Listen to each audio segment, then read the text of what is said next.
పగ తీర్చుకున్నావు కదా, మనసులో పెట్టుకొని మరీ పగ తీర్చుకున్నావు కదా.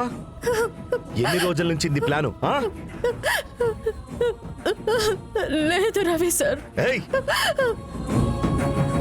నటించకు నటించకు.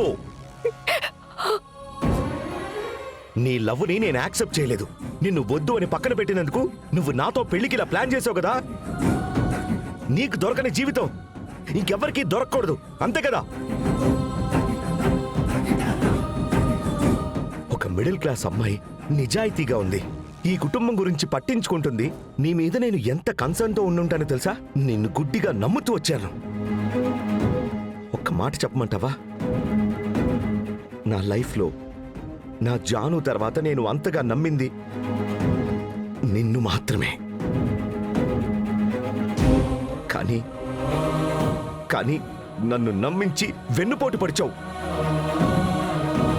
ఛీ, నీ కొంచెం కూడా మనస్సాక్షి అనేది లేదా?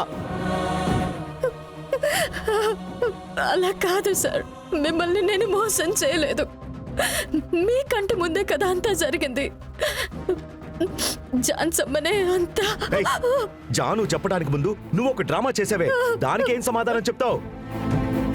సంబంధమే లేకుండా సంయుక్త ఫ్యామిలీ మీద నిందలు వేసి ఎట్టి పరిస్థితుల్లో తనకి తాళి కట్టలేని పరిస్థితి తెచ్చావు కదా. ఆ తర్వాత ఆడిందమ్మా ఒక గేము. మర్చిపోయేదే లేదు, క్షమించబోయేదే లేదు. మాటిచ్చావు కదా బంగారి. నీకు కూడా జాను చేర్చుకొని ఎలా బంగారి? నేను కూడా నిన్ను మంచి అమ్మాయి, ఇన్నోసెంట్ అనుకున్నాను కదా. నీ పొటెన్షియల్ చూసిన తర్వాతనే నాకు అంత షాకింగ్ అనిపించింది. నేను నిన్ను ఎంత నమ్మానో తెలుసా బంగారి? రవి సార్, నేను చెప్పేది ఒక్కసారి వినండి సార్, ప్లీజ్. నేను చెప్పేది ఒక్కసారి వినండి సార్, ప్లీజ్. నాకు మిమ్మల్ని పెళ్లి చేసుకోవడంలో కొంచెం కూడా ఇష్టం లేదు. ఇంకొకరిని ఇష్టపడే వాళ్ళని పెళ్లి చేసుకోవాలి అనేంత అల్ప బుద్ధి ఉన్నదాన్ని కాదు. కానీ సంయుక్త మిమ్మల్ని మోసం చేసింది. మీతో విడాకులు తీసుకుని మీ ఆస్తంతా రాయించుకోవాలనుకుంది. అది నా చెవులతో నేను విన్నాను. ఈ కుటుంబం మీద, మీ లైఫ్ మీద నాకెప్పుడూ అక్కర ఉంటూనే ఉంటుంది.